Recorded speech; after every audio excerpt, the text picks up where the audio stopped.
What's up mga ka-BP? Welcome back to our channel. Mahilig ka ba sa pancake?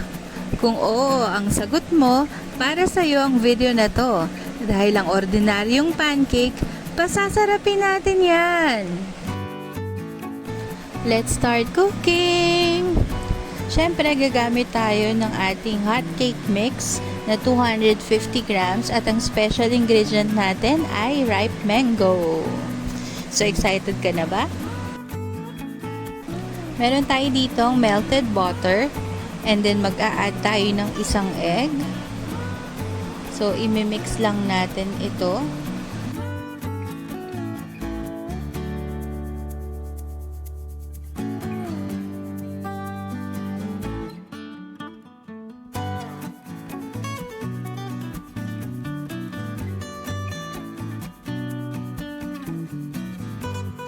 And then, lalagay na natin yung 250 grams na hot cake mix or pancake mix.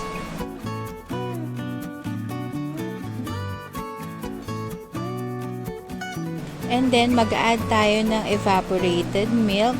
So, ang ginagawa ko dito is gradually lang yung aking paglagay ng milk until ma-reach ko yung consistency na kailangan natin para sa pancake.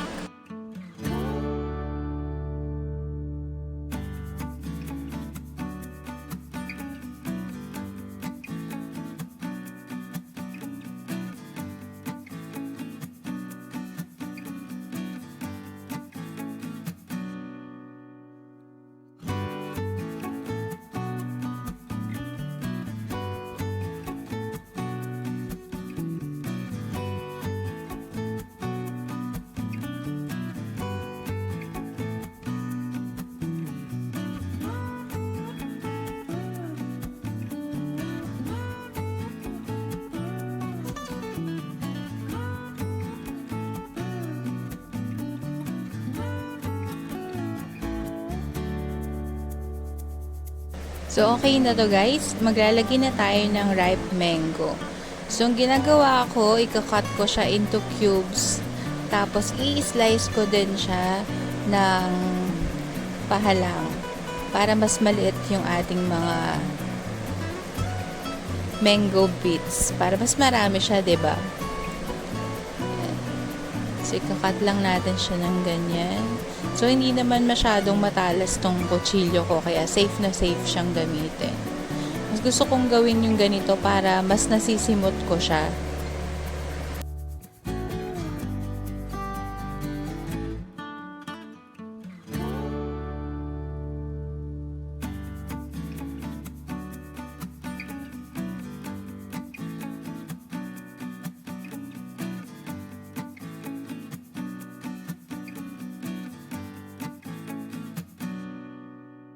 Okay, so slowly, hahaluin lang natin siya para hindi naman maduro yung ating mango. Para lang ma-spread out siya. Tapos, ready na natin tong lutuin. So, mag-init lang tayo ng butter dito sa ating pan. Tapos, ilalagay na natin yung ating mixture. So, low heat lang guys. So, hintayin lang natin siya na magkaroon ng bubble sa ibabaw. And then, we are ready to flip our pancake. So, medyo mabigat lang siya guys i-flip. Ayan, kasi nga meron siyang mga filling sa loob. Ayan. Sarap tingnan, diba? So, nakikita nyo ba yung mga bits of mangoes dyan? Ayan, oh. Nakaka-excite kainin. Presenting our mango-filled pancake. So, titikman na natin.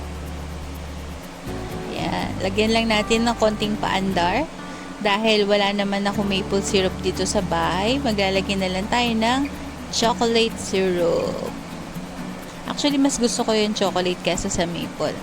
Tapos, meron akong isa dito naka-ready na sa separate plate. So, may mangoes on top. And then, lalagyan din natin syempre ng chocolate.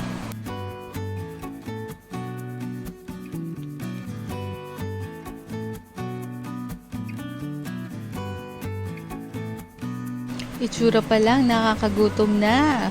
Tikman na natin. Ayan, nakikita nyo ba yung mango sa loob, guys?